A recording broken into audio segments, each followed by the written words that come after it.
Hi everyone, welcome on today's live stream. The agenda for today is that I would like to show you how you can listen to the events emitted from the smart contracts. And today, as an example, I will take NFT, which would be the ERC1155. And the goal for today is to detect any new mint of the token and also detect the situation where we have the NFT and somebody moves that NFT to the other person.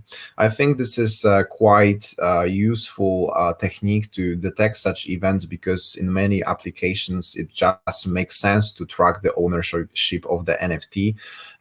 For instance, you would like maybe grant somebody access to the Discord channel if somebody is the NFT owner.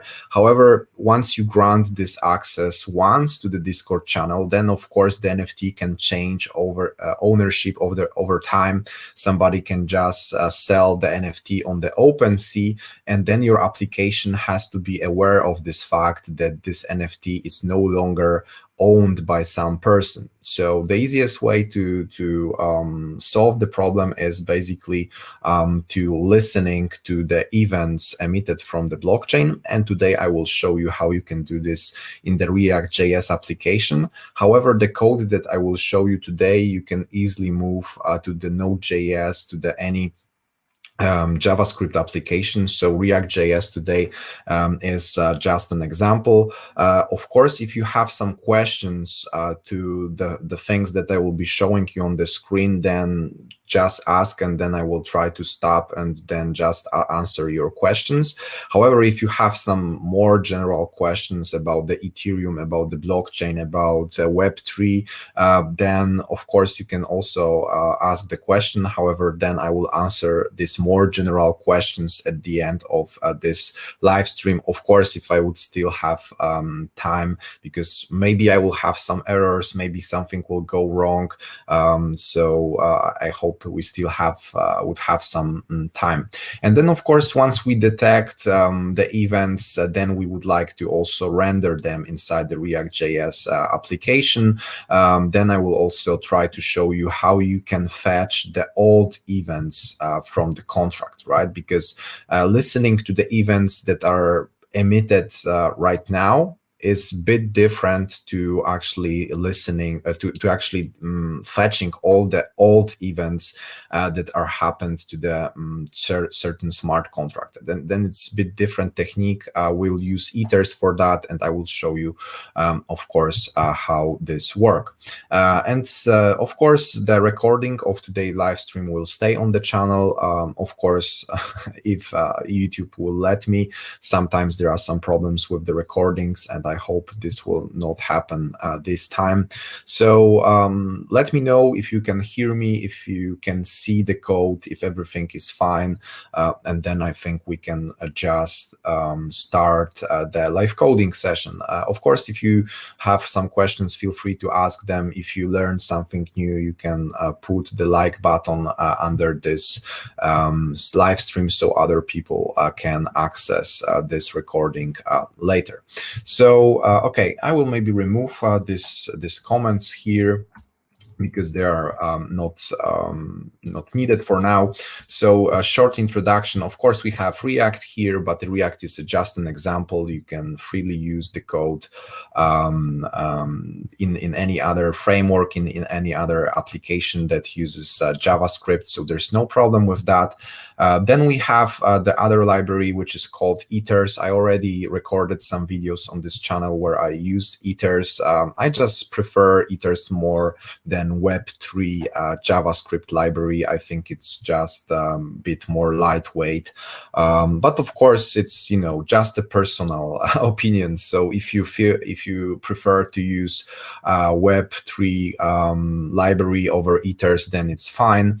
Then we have the ABI ABI JSON. ABI JSON contains information about our smart contracts. So here today we will be working with the ERC1155 smart contract that I deployed to the Polygon testnet some days ago, and I think it also makes sense, so I can show you the code of this smart contract, and we will also interact with it.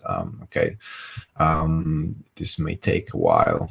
Here's the workspace, and here we have the game items, smart contracts. So this is the very, very simple smart contract that I will be using today.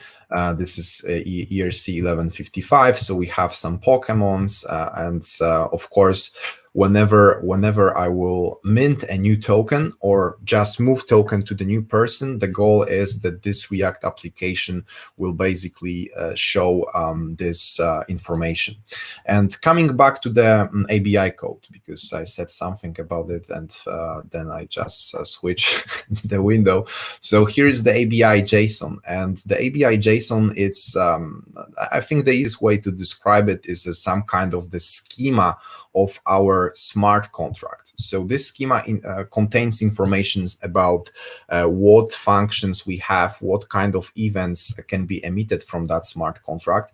And it's super important to actually import the this ABI code to you whenever you are interacting with the smart contract, because the libraries like Ethers or Web3, they just have to understand what kind of operations, what kind of functions you can use on the certain smart contract. So that's why I just copy it, and you may ask, okay, where you are copying it from, and then you can just grab it once you compile the smart contract in any Solidity tool. So here we are compiling this smart contract, and then we can just select it from here and we can just copy the ABI.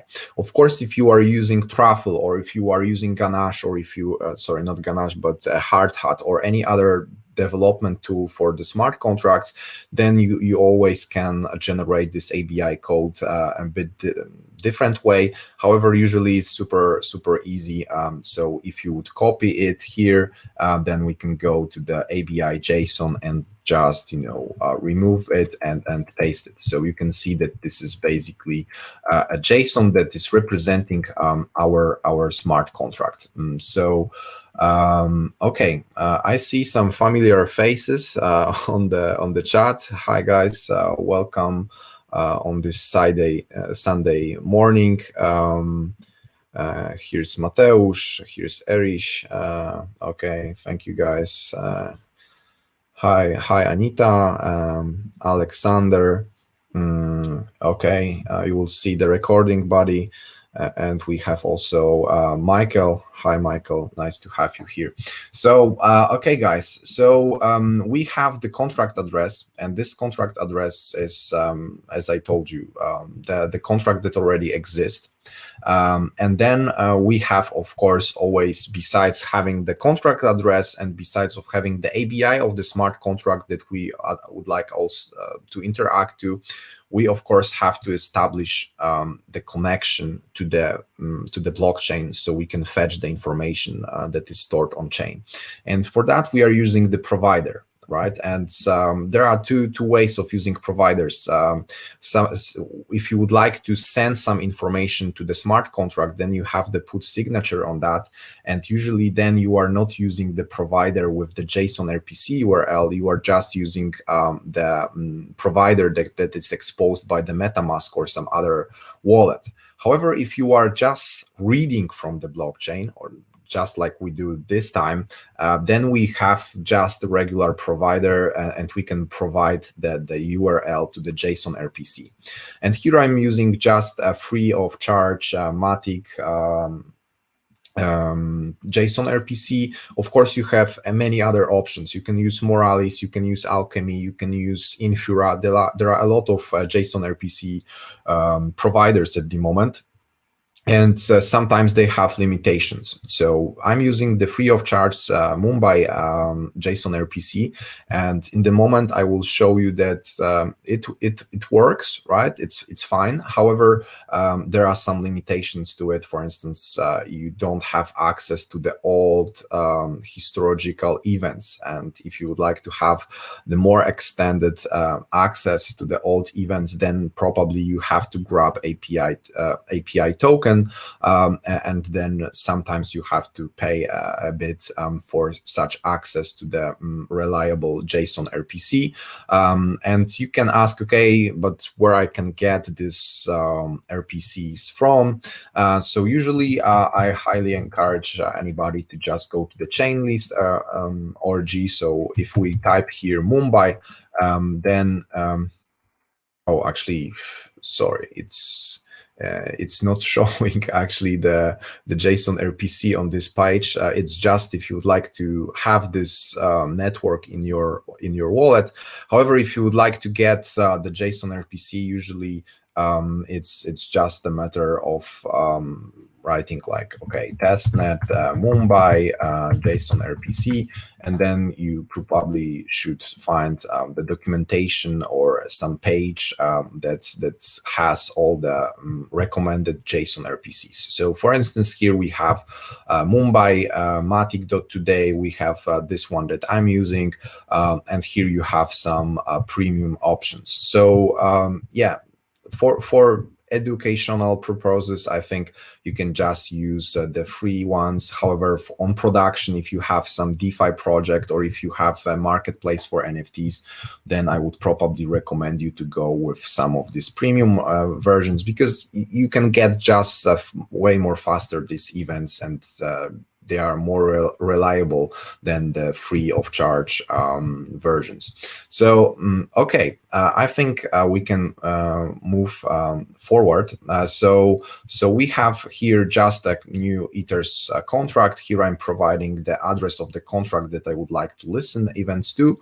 And then we have the ABI. ABI is a JSON file. Then we are passing the provider, which this time is rpcmumbai.maticvgil.com. And then we have this contract or this contract variable that we will use in the moment.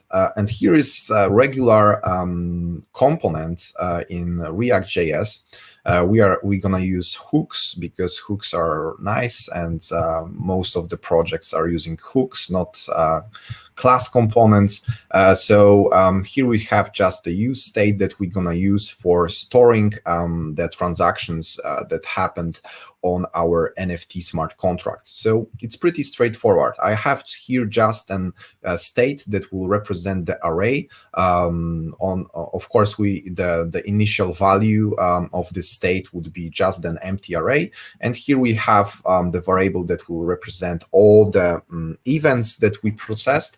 And here we have the function that will let us update this state. So whenever we would detect that there is some new event coming, then I will just use the set txx function just to push the event into this variable, and then this variable we're gonna use on the UI just to present it in our application.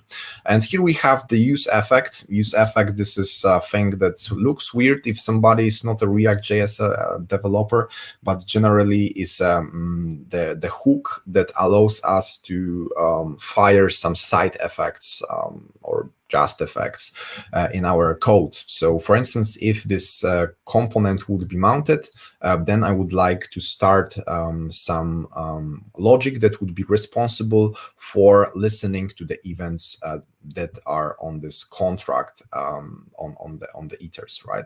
So of course, I will show you in the minute how you can actually understand what kind of events we can have on the smart contract, because this is also possible.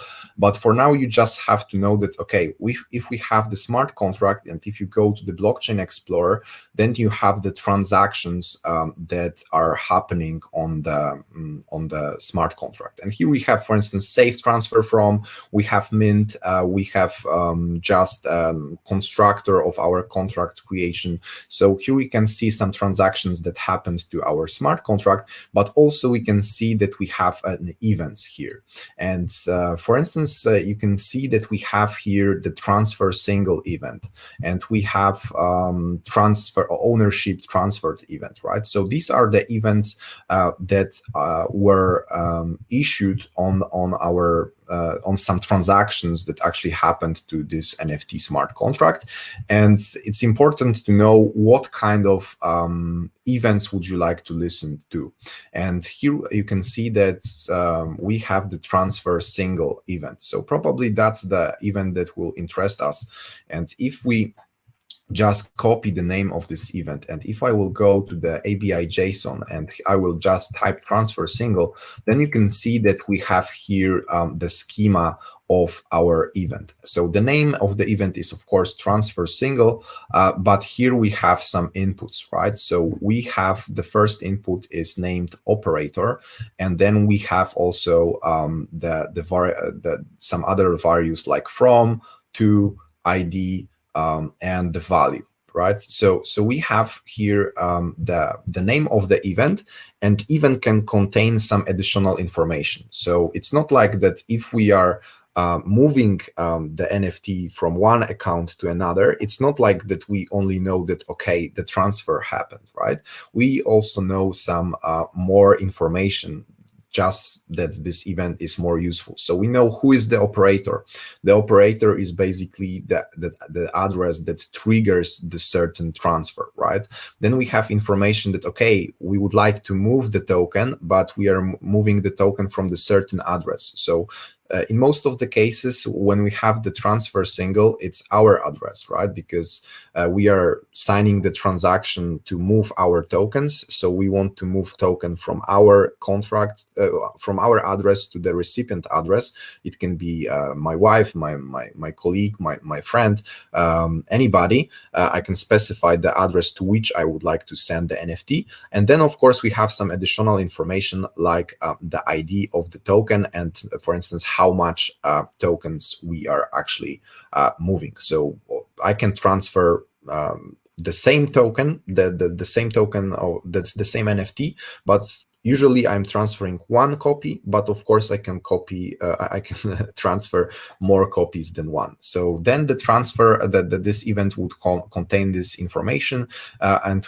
we'll parse this in the moment. But this is how you can see basically what kind of events are emitted from the smart contract. And of course, for every smart contract, it can be different, right? Because here is the ERC 1155. So we have the standard and we have the transfer single. However, we can have completely different smart contracts or ERC 721, where these events can be slightly different than on the ERC 1155. So I would always recommend you to go to the Blockchain Explorer and see what kind of events are emitted. And then you can, of course, just look at these events on any smart contract that is on the Blockchain Explorer. And then it also makes sense if you are developing some NFTs on your own, or if you are developing some smart contracts on your own, then it's always beneficial to just understand what kind of events your smart contract have and where these events are emitted. And of course, if you would like to know exactly when this event is emitted, you should basically check the implementation of the smart contract. And here, for instance, you see that, okay, I'm not emitting any events, but it's not true, because it's just like from this smart contract, right? It's just this code that I have here, but this smart contract actually inherits from other smart contract. And here, this smart contract may contain information about the events that are emitted in the certain situations. So here's the code of the smart contract. And if I would just, for instance, search for transfer single, then you can see that we have the emits. For instance, if somebody does save transfer from function, which actually can be used by mint function or some other functions, then we have here the code that is responsible for emitting the transfer single event, and here of course we have some information about, okay, who is the operator. In this situation, the operator is sender. However, sometimes it can be just other smart contract, or I don't know, or some whitelisted address that can move certain tokens, and then the operator might change. Then we have from, to, ID, and amount of the tokens. So it's important to understand what events we have and on which occasions these transfers, these events are emitted. So, okay, I will show you in a minute how to do it. Hi, Adrian. Nice to see you on today's live stream. Hi, Dennis. Hello. So if you guys have any questions so far to what I just presented you, probably good moment to ask. If you have some more general questions, feel free to ask. And at the end of this live stream, I will try to cover this. So, okay, we have the use effect, right? So now is, I think, perfect moment to actually try to listen to the events that may happen on this smart contract. So we have use effect, and we have basically to add some logic that would be responsible for catching the events, and that's quite easy. So we have to use, first of all, our contract instance, right? And this is something that we are doing with the ethers. We have a new new instance of the class that represents the certain contract. And once we have the contract, we have the method called on, and we can just provide the name of the event that we would like to listen to. So we have the transfer single. And then, of course, we have to provide the name of the function that would be responsible for basically.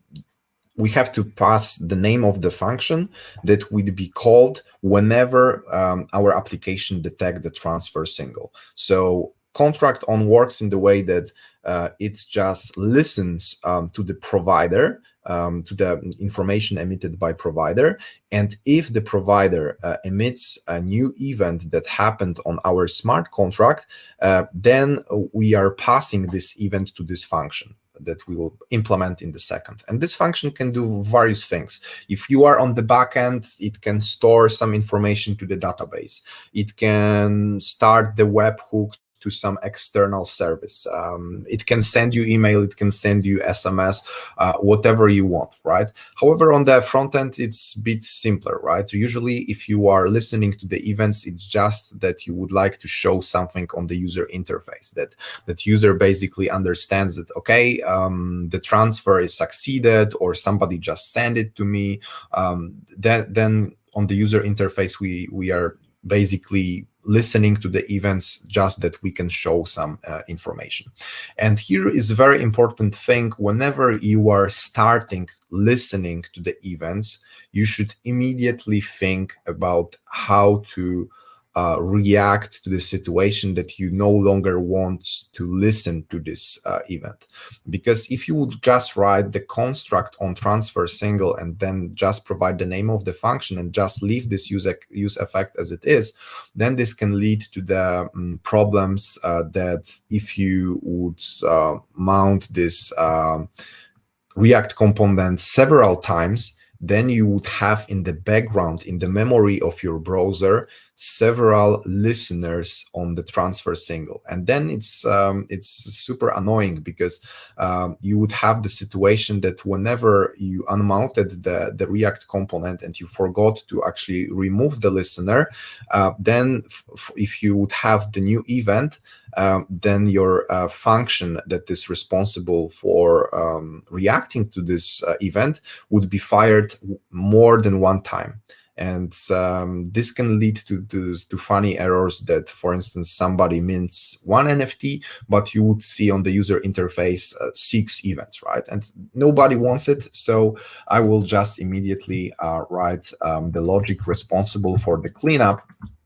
And in the use effect, it just works in the way that you have the use effect and you have to return the function from this use effect that is responsible for the cleanup. And here we have very easy way to do it. We have the contract, again, the variable, and we can remove all listeners that are on the transfer single event. So this logic should be responsible that whenever we are unmounting the component, then we would basically clean up this. And if the React component would mount again, then we would just have only one listener to the transfer single. So I will name the function maybe handle transfer single. So that would be the name of this function, and this function I will just write here. So this would be the name of the function. We'll do this as an arrow function, not error function. So this would be this function, and the passing of the event works in the way that if we have the transfer single, and this event takes 1, 2, 3, 4, 5 parameters, then these parameters would be passed in the basically the same order to this function. So for instance, if we have the transfer single and the first argument is the operator, then we should just write here the operator, and then we have also from, to, ID, and amount. So this is our function, and then inside this function we can basically do something with these variables. So for now I will do maybe not really fancy thing, but I will just console log this information. So I will just provide here operator, from, then maybe to, then ID and amount. So I will just provide this information that way. And right now we just have the use effect that would listen to the any change. So there's a question. Will the video be available to watch after the live? Yes, usually I'm keeping the recordings on this channel. Of course, if it would be some problem, like, I don't know, the YouTube would corrupt the recording, which happened several times to me, then probably I will have to just upload the backup version that I'm recording in the back. But I hope that the video should stay. So if you have more interesting stuff to do on Sunday morning, then sure, you can just get back and watch it as a VOD. So we have the handle transfer single. So I will just save it, and let's actually try to see what will happen to our application. So I will just maybe refresh this, and we have just our application here. And in the background, this use effect was basically invoked by our app. So now I will head over to the remix, and I will try to use this smart contract on the remix. So here is the contract address, and I will just go to the injected Web3.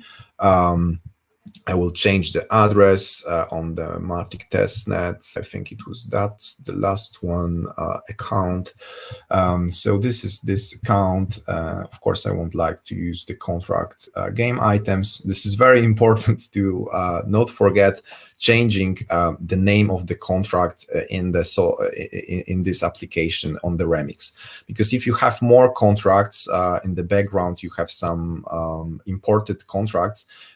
It often takes you the first one item from the list, and then you are trying to interact with this contract, and it leads to actually funny mistakes. So always be sure that you are interacting with actually the right contract. So we have here, I can here just specify the address of this contract. So this is the contract that we are listening to the changes. Let's just use the contract here. And okay, I hope this will work. So let's try. Okay, the Charizard, the Charmander. Okay, looks like at least the reading functions are working. I minted some Pokemons in the constructor, so I should have the Charizard, Ivysaur, and some other Pokemons.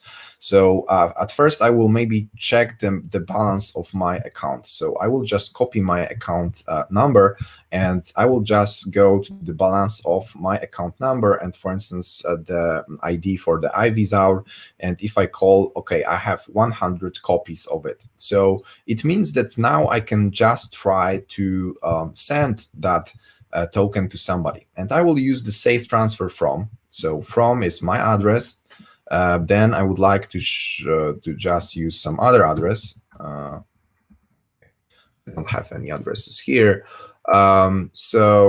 Okay, I will maybe copy it from the MetaMask. Okay, I will maybe send it to this poor guy. So it's here to this address. I need to, of course, remember to go back to the previous address so the transfer would work. And the Ivysaur is 1, and I would like to send 3 copies. Why not? And then here I have to just provide the data, which I would not use, so I will just provide here some garbage. So let's fire the transaction. MetaMask, of course, will ask me about the confirmation. I'm on the Matic testnet. I'm interacting with my smart contract, and I will confirm this transaction. So let's go to our application, and let's hope we will see the event here. And you can see that we have the event. So this works so far good. Usually, it's a live stream, right? So probably we would see some errors. Usually on the live coding sessions, if something can go wrong, usually it goes wrong. So stay with me. So you can see that we have the operator, right? And this time it's the address that just invoked this event, right? So that's me. And then I just was the operator.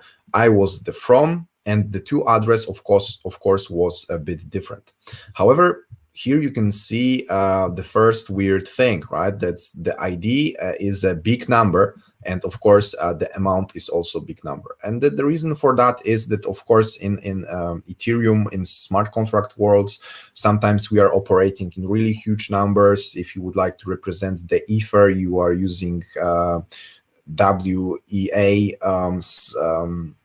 denomination, so the number can be super long, and then that's why the ethers is basically holding the information about the number using the big number class. So it's of course quite easy to solve if we just write here ID to string, and the amount, if we just call it amount to string, then if, for the situation that we are using just for handling the user interface, usually it's just more convenient to just make it to the string, because if I would fire the transfer from again, okay, I will send maybe the same thing again. So, okay, confirm. So it's another transaction, and let's see what would be here.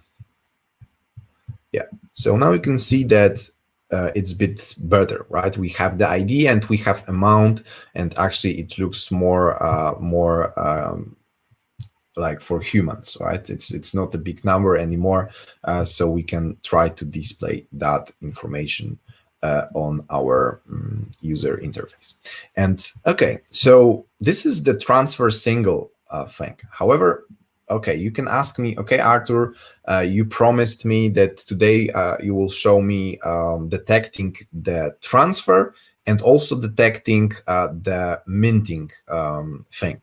And the funny thing about minting is that we don't have the separate event for that.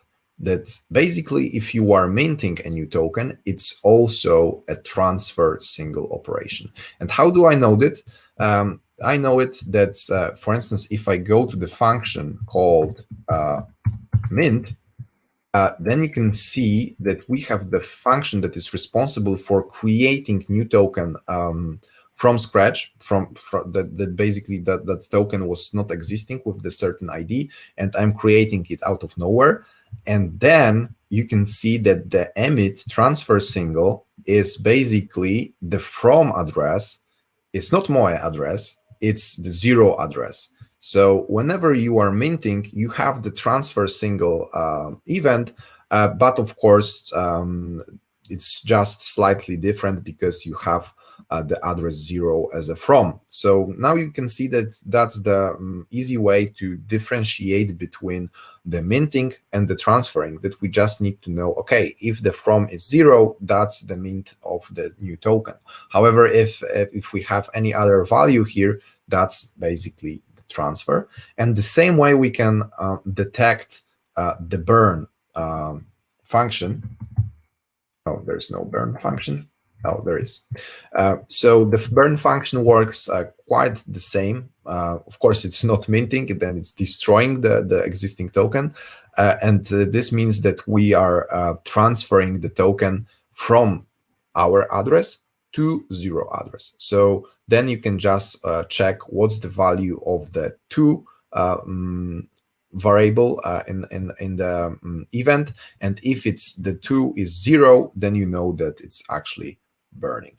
So I will write the simple if for you. Of course, you can just take it as a, I don't know, some kind of homework, and you can detect here the burning. It should be quite easy for you. So I will just for now have the variable called type, and if the from is equal to 0, 0 address, then of course we want to assign to the type that it's mint. And now I will show you another thing that is quite useful, because if you have the 0 address, that's so this is a lot of, oh sorry, I didn't want to go there. So if you have the 0 address, it has a bunch of zeros, right? And of course, some people are just copying it to the if statements. However, I think the more professional way to do it is just using some constants. And the ithers offers us a lot of constants. And one of the constant is address 0. So if from equals to ithers constant address 0, then we can just assign the type is mint. And if else, for now, we can just write the type is just transfer. So this is some information that we can here store. And the other information that, of course, we can console log right now, it's type. However, I will not use the console log anymore. Right now, I will just update the state of our React function, and I will use the method that here I will have the previous value of the state, and I will just put something on top, and on top to this array. So, okay, this is, of course, we would like to have it as an array, because, yeah, so I wrote, because that's obviously array, and here we want all the other items that were previously in the array. And as a first element on top, I would put just information about our transaction. So it would be the type, of course, from, to, and we can copy this stuff as well. So the console log is not longer needed. So I will just provide here information. So here we are just updating the state. So the set transactions would have, of course, all the previous transactions because we want to render them, and some information about the type, from, to, ID, amount, and so on. So we have this function ready. and I will save it. And of course, the missing part is right now the front-end part. So I will just copy it because I don't want to waste too much of your time. So I will just copy paste here the iterator. So I will iterate over the transactions. And here, for instance, if we would have the type mint of the function of our event, then I would like to render some green information that we have the type that is mint. If transfer, we are rendering something different. For addresses are super long, so I will just make it shorter with the slice. You would see in the moment how this works. And of course, we have log ID and log amount. Whenever we have the iterators, it's good to have the key here, so you can also, as a homework, add to the to this log the transaction ID. This is not trivial thing, but still not so advanced as well. So you can try it yourself. So it's not like I don't know that I should provide keys, so don't kill me in the comments. It's just like I want to focus on other stuff in this video. So, okay, we have the iterator. Of course, if you prefer to do for, you do for. If you want to have while, do while. If you want to have for each, you can use for each. If you would like to use the Lodash or, I don't know, Vue, jQuery, whatever, you can do it, right? It's just an example, guys. So we have the transaction and we can iterate over these transactions with the map. And that's it. I will just save it. I will just make sure that we have the clean state here. And let's go to the Remix IDE and let's do the transfer again. Let's basically send another transaction. Again, IVs are okay. Maybe I will not do it with the amount of 3, just that somebody is not confused that we have so many same transfers. So let's just write 5 this time. Okay, so we have the transaction, and let's just confirm it. Let's wait a moment, and let's go to the React application. Of course, our transaction is minting, and yeah, and you can see that we have the new transfer. So we have transfer from this account to this account, and we are transferring actually the ID of the token. So the token ID is 1, the amount is 5.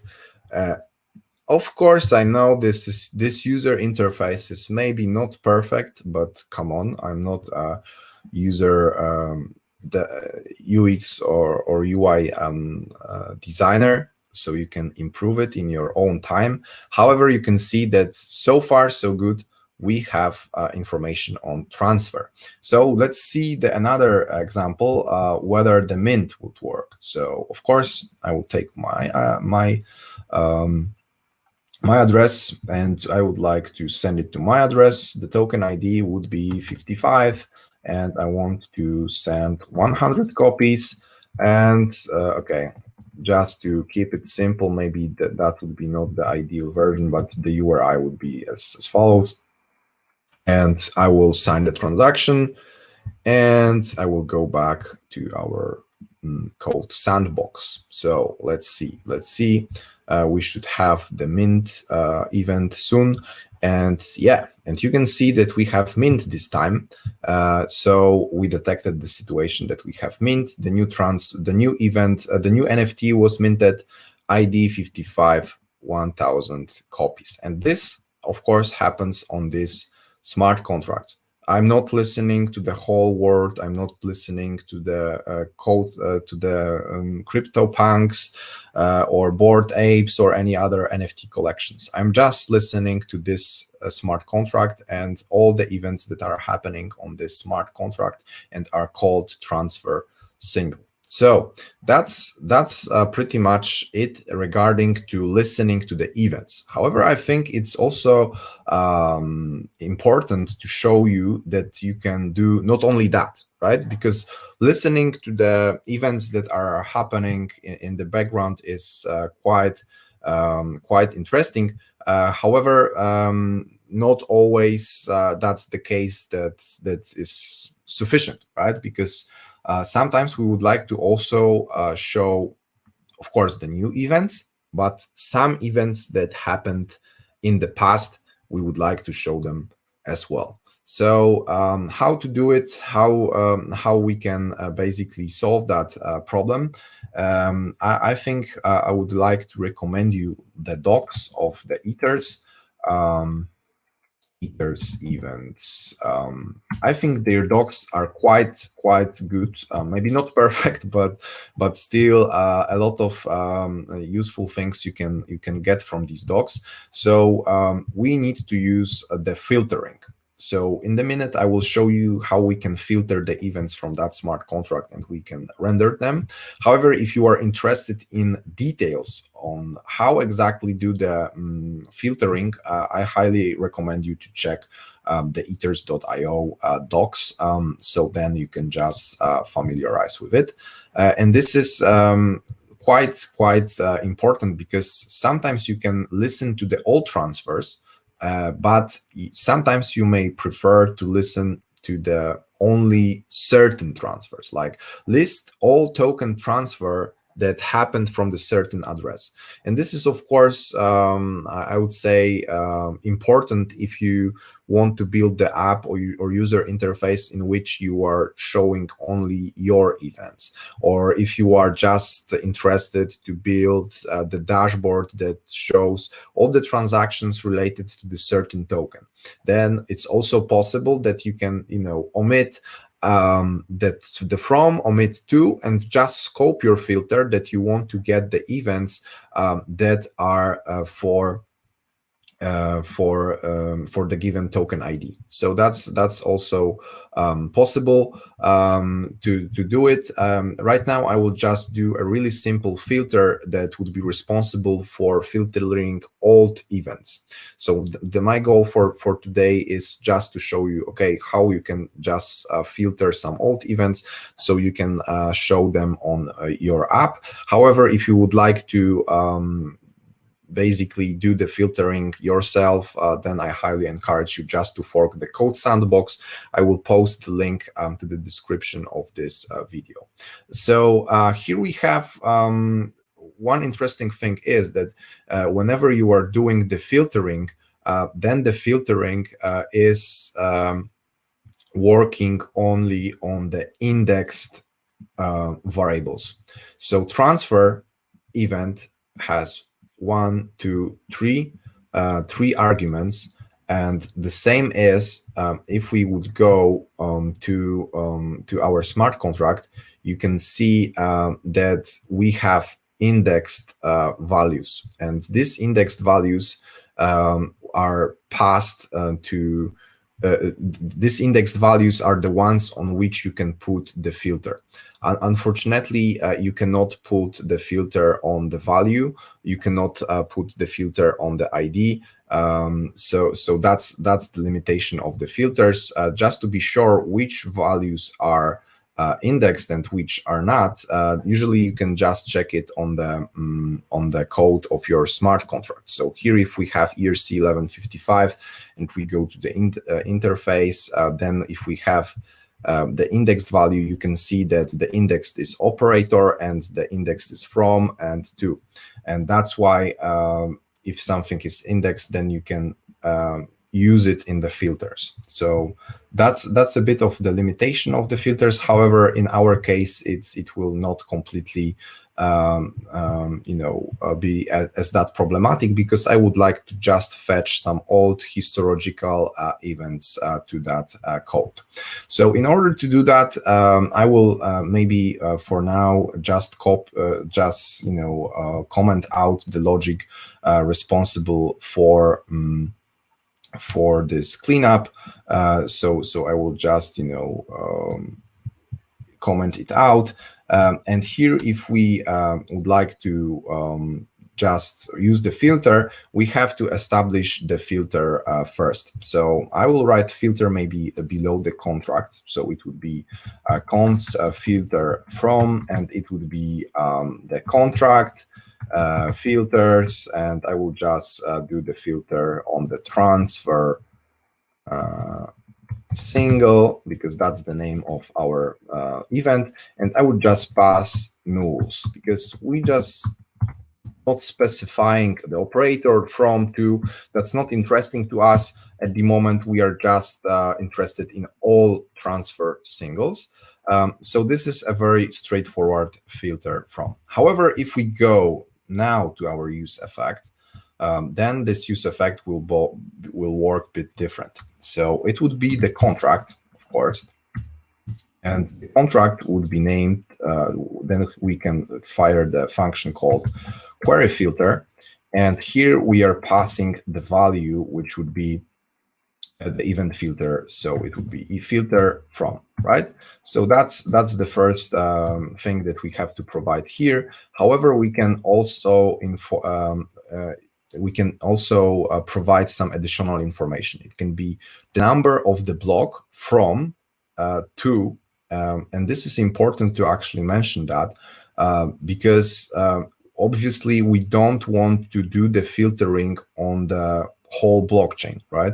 We are just interested to the certain period of time, and that's again also the limitation that I told you at the beginning of this live stream, that some providers will not allow you to dig into the historical events, because that's just a lot of data and a lot of computing for them.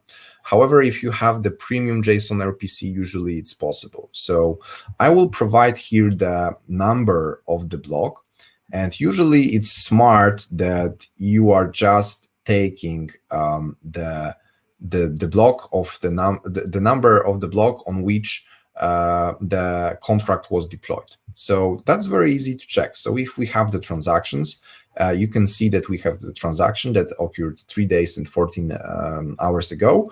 And with this transaction, I basically deployed the contract. And this happened on the block with this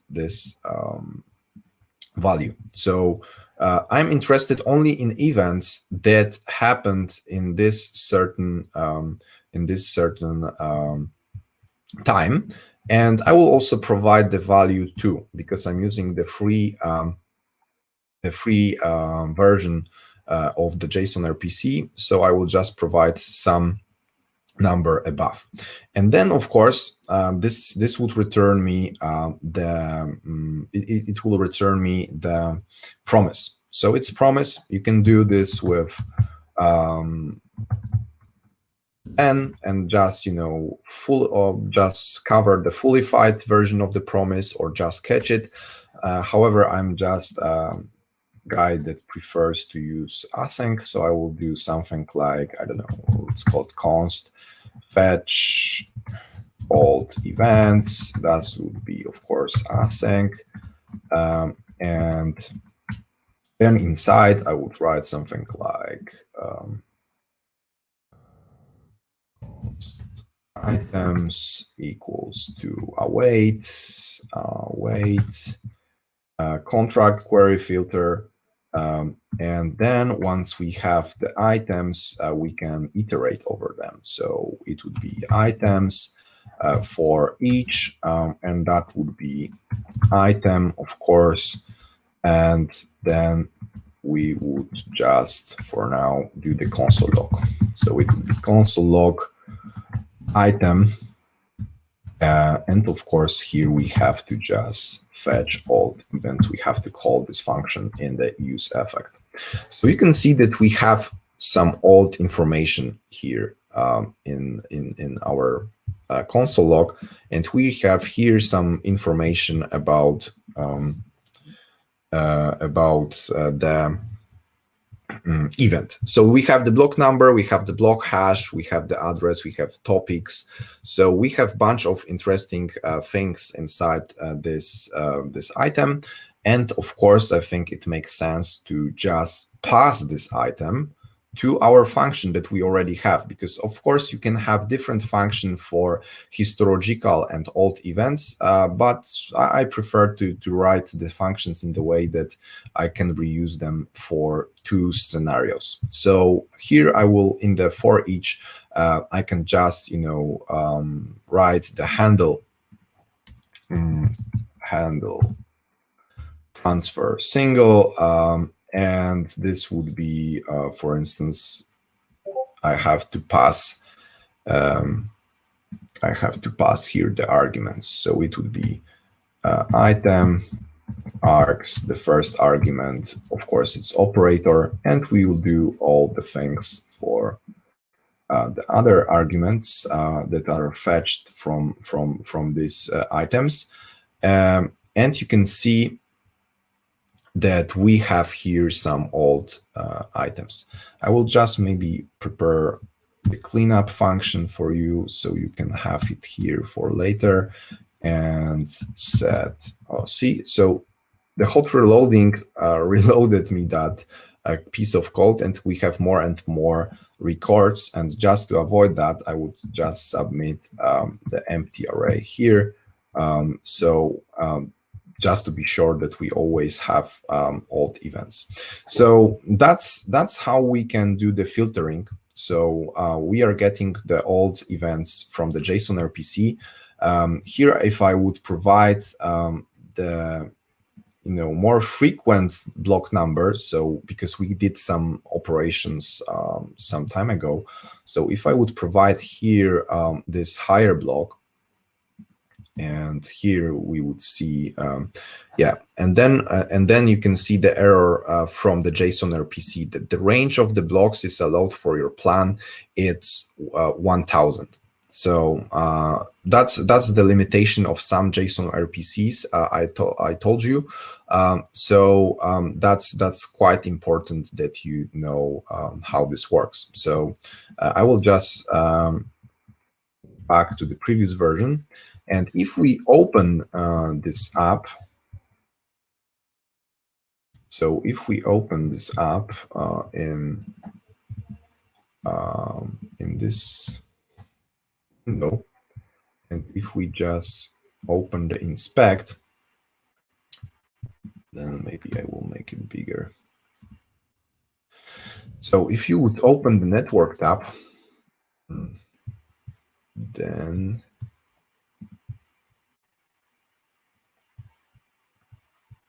you can filter out, and you can see that we have some calls to this JSON-RPC, right? So we are basically sending them some information that we would like to fetch. And here is the information that, for instance, we are interested in only this smart contract and only with the from to the certain block. So this is not a magic. The ethers is just using this JSON-RPC and is basically changing what our code that we prepared here, the query filters and so on, and basically is just passing these filter options to the JSON-RPC that is returning with the data that application is showing. So that's how it works, and that's how you can use it in your app. If you have some questions to that, feel free to ask any question on the chat. I still have a bit of time, so I can answer your questions. However, right now I will just return to this transfer single option. And if we just go here,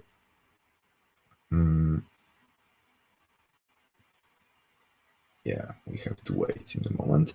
So you can see that we have the polling in the back. So basically it works in the way that we can listen to the changes on the blockchain. And these changes are, just triggered by this app. So we are just constantly listening to the events that are emitted on this contract. And whenever we have this event detect, we are firing this function. So I think that's all what I would like that I wanted to show you today. So okay, we have to use the ethers or Web3 library. Then we need to have the ABI, which is the schema of our smart contract. And then, of course, we need to connect to the JSON-RPC URL that will provide us with the data. And we have two mechanisms to listen to the events. One mechanism is just, contract on. And whenever something new pop-ups, then we have the information and we can intercept these event values to our function and just do something with it. Or the second method is that we are basically querying the on-chain, querying the JSON-RPC for the blockchain data that might happen in the past. And then, of course, we can do some digging, we can do some filtering, and then we can handle these old transactions just to show them on our user interface. And on the React.js application, usually it's just connected to the user interface. We are just showing some progress or some changes to our smart contract. However, it's super useful to move that code and also use that code on your backend.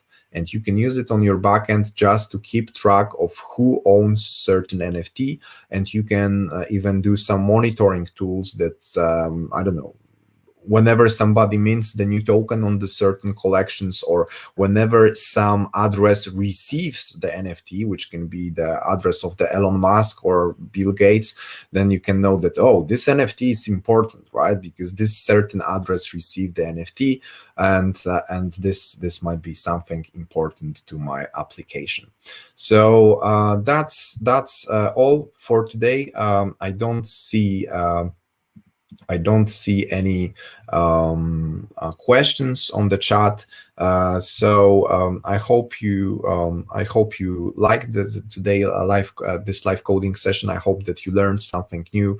Remember, whenever you have some questions, whenever something is not clear to you, you can always ask it on the comment section down below, or you can just head over to my Discord channel, to which also you can find the link in the description down below. And there we have some dedicated channels about Solidity, about the front end, back end development, and there you can always ask some questions. Of course, I cannot promise you that I will get back to you in 2 minutes, but of course, whenever I have time and whenever I can basically help, then I always try to get back as fast as possible. So that's all for today. Thank you for your time and see you on this channel.